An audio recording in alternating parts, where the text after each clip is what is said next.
بسم الله الرحمن الرحيم.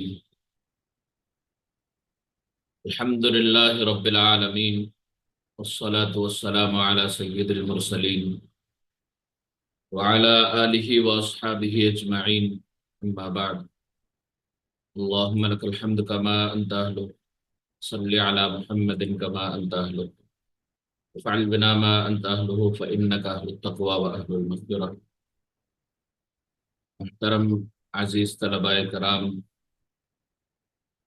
اور عزیز ساتھیوں، اللہ تعالیٰ کے فضل اور احسان کے ساتھ روحانی عملیات کورس کی کلاسیں چل رہی ہیں، بہت سارے اسباق ہو گئے ہیں۔ آج کا سبق خاص موقع کے ساتھ ہے اور دو خاص عمل، دو بہت ہی خاص عمل جو شب برات کے ہیں، وہ آج کی اس کلاس میں آپ سب کو پڑھانے سمجھانے والا ہوں۔ اور آج کا سبق بہت ہی اہم ہے۔ بہتر ہوگا آپ تمام حضرات سبق کو سنتے وقت لکھ لیں، یا جب بھی ریکارڈنگ آپ کو گروپ میں مل جائے پھر ٹیلی گرام گروپ سے اس ویڈیو کو، اس کلاس کو دوبارہ سننے کے بعد ضرور لکھ لیں، تاکہ رات میں جب آپ شب برات کے رات میں جب آپ یہ عمل کریں تو کوئی غلطی کی گنجائش باقی نہ رہے۔ شب برات کے فضائل اور برکات آپ بیانوں میں اور مسجدوں میں سنتے رہتے، اور یہ بہت ہی زیادہ اہم بابرکت رات ہے۔ اس میں دو خاص عمل کیے جاتے ہیں، بہت ہی اہم اور خاص دو عمل کیے جاتے ہیں، اور یہ عاملین کا راز ہے۔ چونکہ آپ ابھی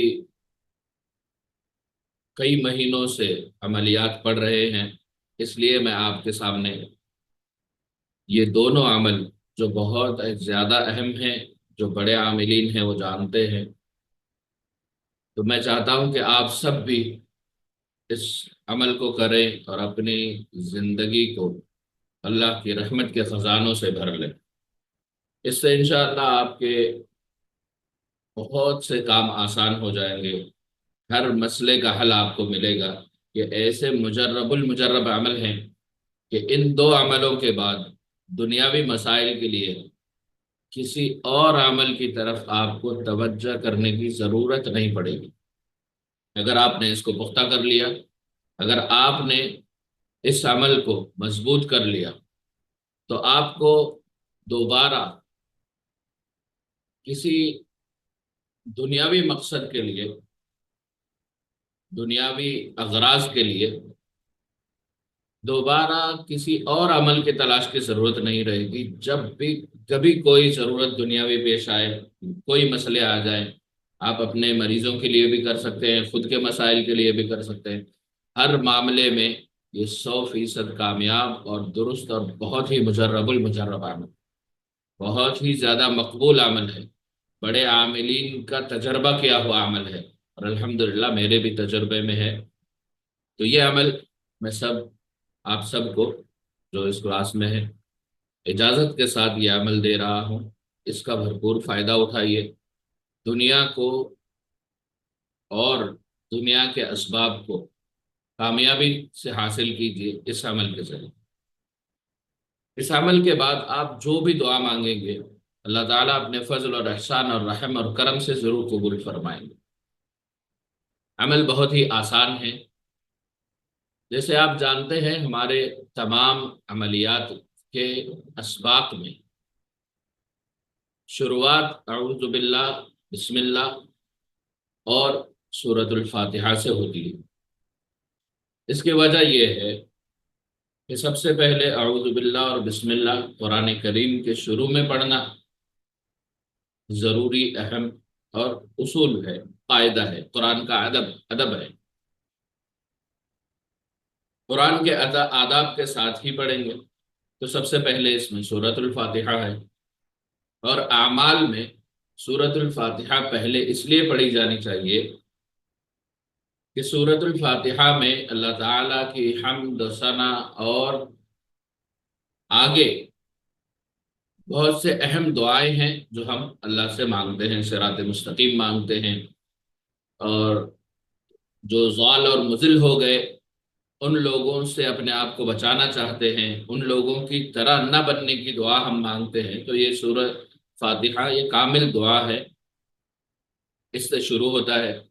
پھر اس کے بعد آپ باقی اگر اعمال دوسرے کر رہے ہیں تو اس وقت آپ کو درود شریف پڑھنا چاہیے۔ اس کے بعد بہت سے لوگ جہاں نہیں ہے وہاں بھی بولتے ہیں شروع آخر درود شریف، ایسا نہیں ہوتا ہے، ہر جگہ شروع آخر درود شریف نہیں ہوتا ہے، کچھ اعمال ہوتے ہیں جس میں شروع اور آخر درود شریف ہوتے ہیں، مگر اکثر کوشش یہ کرنی چاہیے خود احادیث میں دعا کا طریقہ عمل جو ہے یہ دعا کے ہی خاص طریقے ہیں، اعمال وظائف جو ہیں یہ دعا کے خاص طریقے ہیں، خود احادیث میں آیا ہے کہ دعا کی ترتیب یہ ہے، خود نبی اکرم صلی اللہ علیہ وسلم کے احادیث میں جو مفہوم آیا ہے کئی احادیث میں وہ آپ کو سمجھانا چاہ رہا ہوں کہ ہر دعا پہلے اللہ کی تعریف سے شروع ہو، پھر نبی صلی اللہ علیہ وسلم پر درود پڑھا جائے، پھر استغفار کیا جائے، اور پھر اپنی ضرورت مانگی جائے، اور پھر آخر میں درود شریف ہو، یہ دعا قبول ہوگی، یہ انداز ہے۔ تو اسی طرح اعوذ باللہ اور بسم اللہ سورۃ الفاتحہ کے ساتھ یہ عمل شروع ہوگا، اعوذ باللہ اور بسم اللہ کے ساتھ سورۃ الفاتحہ آپ 7 مرتبہ پڑھیں گے، 7 مرتبہ سورۃ الفاتحہ آپ پڑھیں گے۔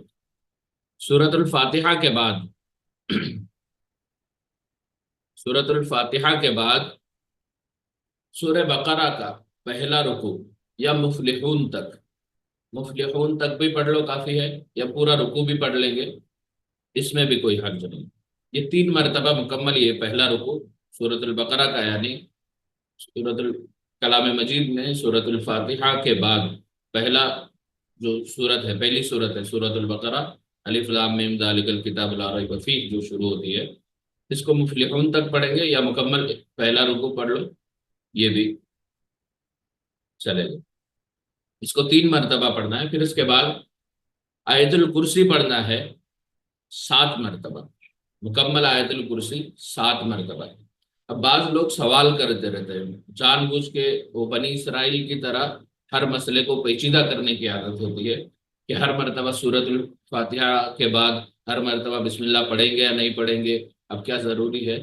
جس میں بتایا جا رہا ہے اس میں پڑھ لو، جس میں نہیں بتایا جا رہا مت پڑھو۔ اور اس عمل میں شروع میں بھی بسم اللہ پڑھو، اور جہاں جہاں سورت شروع ہو رہی ہے، جیسے سورت الفاتحہ کے بعد سورت البقرہ ہے اس کے شروع میں پڑھنا ہے، اور پھر آیت الکرسی ہے، یہ سورت کا شروع نہیں ہے، یہ درمیانی سورت ہے، تو اس پہ بسم اللہ پڑھ لو تو اچھا، نہ پڑھو تو کوئی بات نہیں۔ 7 مرتبہ آیت الکرسی پڑھنا ہے، پھر اس کے بعد سورہ بقرہ کا آخری رکوع للہ ما فی السماوات سے شروع ہوتا ہے، یہ پورا رکوع پڑھو تو بہتر ہے، ورنہ کم از کم آمن الرسول سے پڑھنا ہے، آمن الرسول سے آخر تک یہ سورہ بقرہ کا آخری حصہ پڑھنا ہے۔ اور اس کے بعد سورۃ الحشر 28ویں پارے میں ہے، سورۃ الحشر کے آخری رکوع کا کچھ حصہ جہاں شروع ہوتا ہے هو اللہ الذی لا الہ الا هو، سورہ حشر کے آخری رکوع میں ہے هو اللہ الذی لا الہ الا هو، یہاں سے شروع کریں گے اور سورت کے آخر تک یہ کچھ آدھا صفحے کا حصہ ہے، یہ آدھا رکوع ہے، سورہ حشر کا آخری حصہ جو هو اللہ الذی لا الہ الا هو عالم الغیب والشہادہ جو شروع ہوتا ہے، اس کو آخر تک پڑھیں گے، سورہ حشر کے آخر تک۔ یہ 7 مرتبہ پڑھیں گے، سورہ بقرہ کا آخری رکوع کا آمن الرسول والا حصہ بھی 7 مرتبہ پڑھیں گے، آیت الکرسی سے جتنی چیزیں ہیں یہ 7 مرتبہ پڑھیں گے۔ پھر اس کے بعد سورہ تغابن، سورہ تغابن یہ سورت ہے 28ویں پارے میں، 2 صفحے کی سورت ہے چھوٹی سی، اس کو بھی 7 مرتبہ پڑھیں گے۔ یہ جب مکمل ہو جائے تو اخیر میں 4 قل، یعنی قل یا ایھا الکافرون، قل هو اللہ احد، قل اعوذ برب الفلق، قل اعوذ برب الناس، یہ چاروں کل 7 7 مرتبہ پڑھیں گے، اور پھر اخیر میں 300 مرتبہ درود شریف پڑھیں گے۔ درود شریف اب کے بعد 300 مرتبہ پڑھیں گے آخر میں۔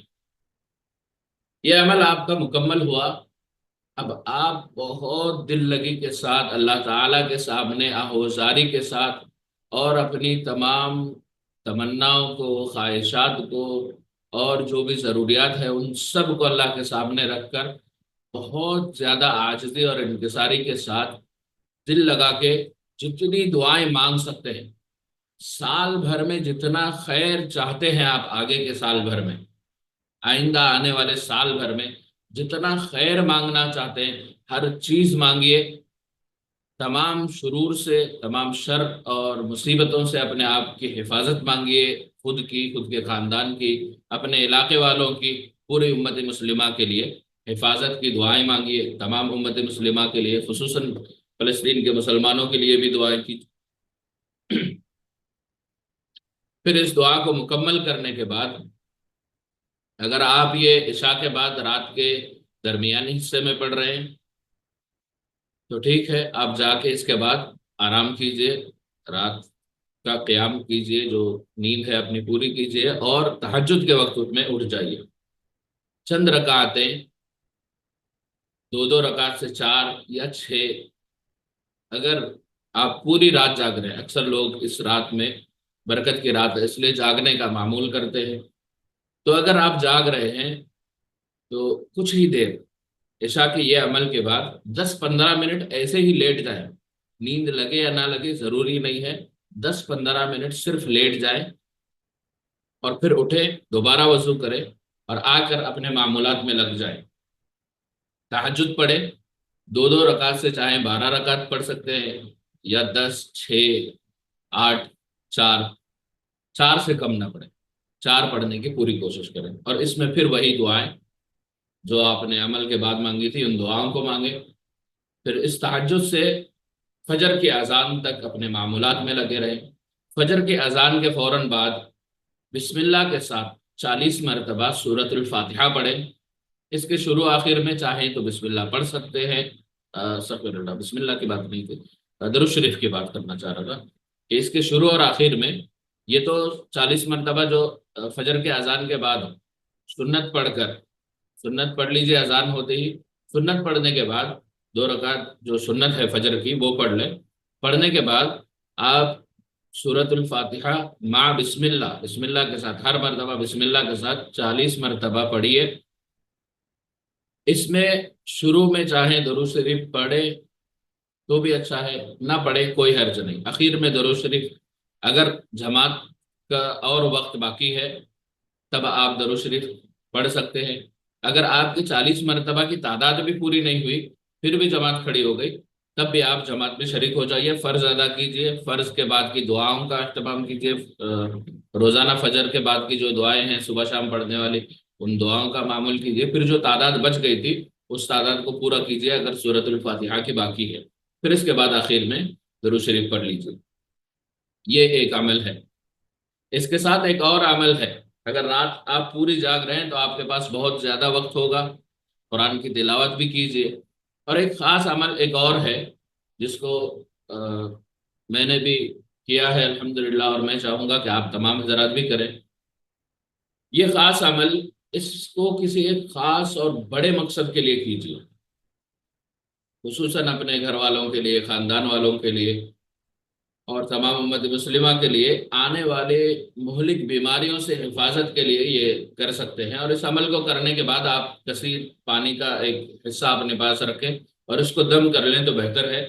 سال بھر آپ گھر میں بچوں کو یا اپنے گھر والوں کو اور آپ کے پاس آنے والے مریضوں کو بھی یہ پانی دے سکتے ہیں۔ تو وہ خاص الخاص عمل یہ ہے کہ اعوذ باللہ اور بسم اللہ کے ساتھ سورۃ الفاتحہ 7 مرتبہ پڑھیں گے، 40 مرتبہ درود شریف پڑھیں گے۔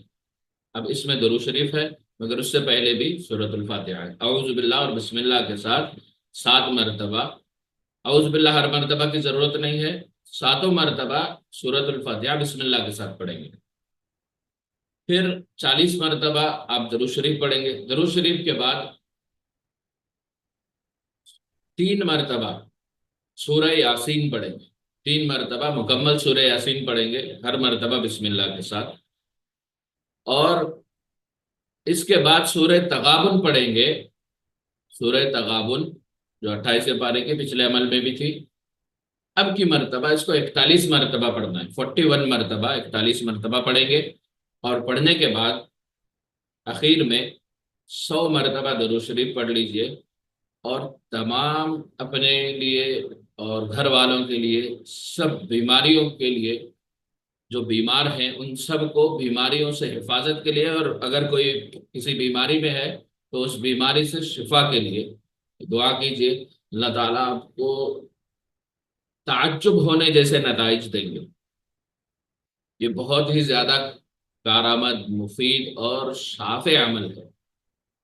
اس عمل کو آپ ضرور کیجیے اگر آپ کے پاس رات میں اور زیادہ وقت ہے، معمولات، تسبیحات، نوافل، قرآن کی تلاوت کے ساتھ اگر اس کے لیے بھی وقت نکال رہے ہیں تو یہ عمل آپ کے لیے بہت بہتر ہوگا۔ اس کو رمضان کی کسی رات میں بھی کر سکتے ہیں، مگر یہ بہتر ہوگا کہ آپ اس کو شب برات میں کریں، اور پھر بعد میں اگر دوبارہ کرنے کا ارادہ ہو تو رمضان کی کسی رات میں بھی کر سکتے ہیں۔ یہ دونوں عمل بہت ہی زیادہ خاص، مجرب اور بہت ہی زیادہ کارآمد اور مفید ہیں۔ ان عملوں کو اپنی زندگی میں لائیے، اور جو حضرات اس کا ریکارڈنگ سن رہے ہیں وہ حضرات چاہیں تو کمنٹ کر کے یا واٹس ایپ پہ میسج کر کے اس عمل کی اجازت لے سکتے ہیں۔ آج کا سبق مکمل ہوا۔ اب آپ حضرات کے لیے چند ضروری باتیں آپ کے سامنے میں کرنا چاہوں گا۔ آپ تمام حضرات توجہ رکھنا، اور جو کلاسوں میں نہیں آ رہے ہیں وہ دھیان رکھنا کہ آپ نے فیس ادا کی ہے، سبق پڑھانا میرا کام ہے۔ ریکارڈنگ ملنے کے بعد بھی کئی لوگ دیکھتے نہیں ہیں، تو اس فیس کی قدر کرنا یا نہ کرنا آپ کے ذمے ہے۔ اور قدر دانوں کو اللہ تعالیٰ نعمتوں میں اضافہ فرماتے ہیں، جو قدر نہیں کرتے پھر آگے کی بات آپ قرآن کریم سورہ ابراہیم میں جا کے دیکھ سکتے ہیں۔ جو ناشکرے ہوتے ہیں اللہ تعالیٰ ان کے ساتھ کیا معاملہ کرتے ہیں، میں بولنا نہیں چاہ رہا ہوں۔ خیر، اب اس کے بعد یہ بھی خیال رکھیے کہ رمضان میں ہماری چند خاص کلاسیں ہوں گی۔ ایسے ہی جیسے ابھی شب برات کا خاص موقع تھا تو ایک خاص عمل آپ کو دے دیا، 2 عمل خاص دے دیے، تو آئندہ بھی چند ایسے موقع آئیں گے۔ رمضان میں ہمارا کلاس کا وقت بھی بدلے گا۔ ابھی تو مہینہ بھر ہے، کلاسز اسی طرح اسی وقت پہ چلیں گی انشاءاللہ، مگر رمضان المبارک میں دوپہر میں 4 بجے کا ارادہ ہے، یا میں دیکھتا ہوں کہ اس میں کیا تبدیلی ہوتی ہے، مگر ظہر اور عصر کے درمیان کا ہی وقت ہوگا انشاءاللہ، 3 بجے یا 4 بجے کا اس طرح کا وقت کوئی ہوگا، تو اس وقت انشاءاللہ وہ خیال کر لیں گے ہم۔ ابھی ایک دو اعلانات آپ کے لیے یہ کر دوں کہ